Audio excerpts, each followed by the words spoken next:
L'attaque de l'Iran le week-end écoulé avec des centaines de missiles tirés simultanément est sans précédent, tout comme la coopération internationale pour les intercepter avec les États-Unis, la Jordanie et la Grande-Bretagne qui ont travaillé ensemble selon les responsables de la sécurité israélienne.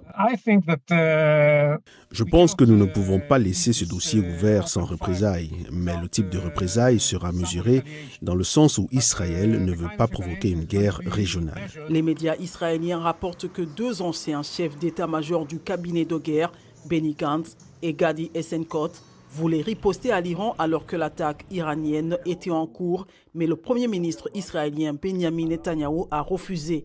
D'autres analystes du renseignement comme Sima Shine affirment que les dommages ont été limités et qu'Israël peut choisir de ne pas répondre davantage. Je suis sûr qu'Israël sera en mesure à l'avenir de riposter à l'Iran d'une manière différente.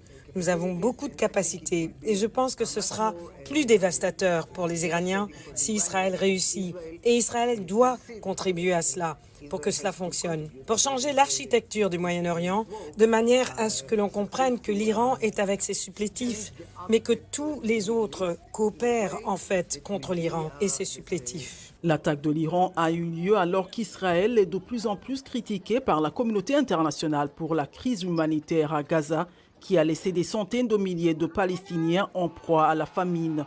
Les États-Unis font pression sur Israël pour qu'il accepte un cessez-le-feu qui permettrait de libérer les otages israéliens que les militants du Hamas ont pris le 7 octobre, bien que l'on ne sache pas exactement combien d'entre eux sont encore en vie.